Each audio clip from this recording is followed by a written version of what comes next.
Championnat 89-90, c'est bien sûr le RP1. Feu Matra est reparti avec quelques anciens de la saison passée. De nouveau, le Portugais Luis Sobrinho et l'ex-strasbourgeois Jean-Pierre Bade. Le reste de l'équipe est composé de jeunes issus du centre de formation. Ils ont déjà joué avec les pros, sauf le petit dernier, Philippe Rochereau. On a tous l'ambition de sauver l'équipe. On espère faire une meilleure saison que l'année dernière, même si on n'a pas de stars cette année. Mais il y a un bon groupe et on espère être solidaire tout au long de la saison. À Monaco, beaucoup moins de changements. Mendy, Hodel et Atlé blessés, c'était l'occasion pour Fabrice Mège et Stéphane Blondeau d'effectuer leur retour sous le maillot monégasque. Et pour cette première au Parc des Princes, premier succès pour le RP1, il y avait 10 000 spectateurs et l'ex-président Jean-Luc Lagardère qui n'a probablement pas reconnu l'équipe qu'il a laissée il y a quelques semaines.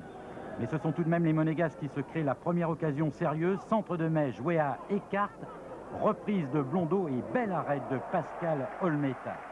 C'est pratiquement ce que les coéquipiers de Jean-Luc Ettori ont fait de mieux. La suite est parisienne avec cet exploit personnel de Jean-Pierre Bade, grand pont sur Ferrage, centre que Jean-Luc Ettori arrête juste sur sa ligne. Le gardien monégasque ne va pas avoir le temps de souffler. 30 secondes plus tard, sur cette ouverture de Ben Mabrouk, il est obligé de sortir devant Dangbeto, mais Ettori est sorti au point hors de sa surface. Monsieur Lartigot siffle donc un coup franc tout à fait justifié. Thierry Fernier le tire juste à côté des buts monégasques. 43e minute maintenant, l'action du match. Duel Bouderbala-Dib à l'avantage du Marocain de Paris. Changement d'aile de Bouderbala, tête de Lima. Fernier récupère le ballon face à Ferrage. Il donne derrière pour Dangbeto.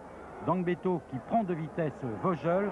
Centre pour la tête de Lima tout seul, mais Lima n'a pas piqué suffisamment sa tête. Dommage pour Lima et les Parisiens. Le score de 0-0 finalement n'est pas à l'avantage du RP1 qui a réussi une bonne première mi-temps.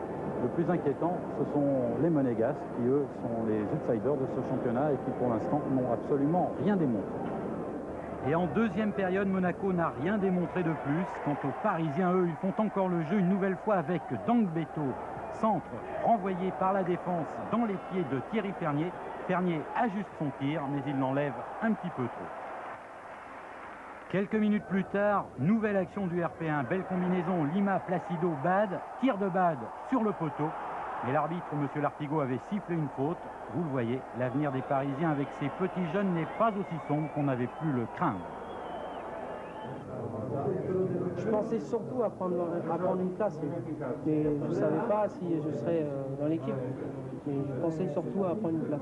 Et puis les départs durant l'intersaison, c'était plutôt une bonne chose pour vous? C'est vrai? Ouais, peut-être. La saison passée n'a pas trop bien réussi, donc il est inévitable qu'on fasse des comparaisons. J'espère que cette saison sera meilleure.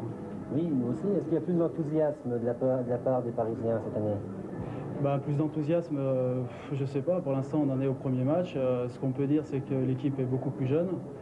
Et qui dit jeunesse, dit enthousiasme. Les Monégasques, eux, ont eu une occasion en deuxième période. C'est peu pour un candidat au titre. Quant à José Touré, lui, cette occasion, il la met au-dessus. Alors évidemment, ce n'était pas la joie à la fin du match.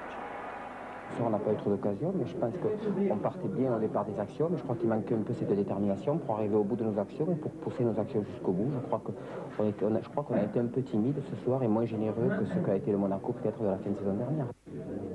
Et après ce 0-0, Monaco sera déjà en quête d'un rachat la semaine prochaine face à Sochaux. Quant aux Parisiens, eux, ils essaieront de confirmer leur bon début en déplacement à Bordeaux.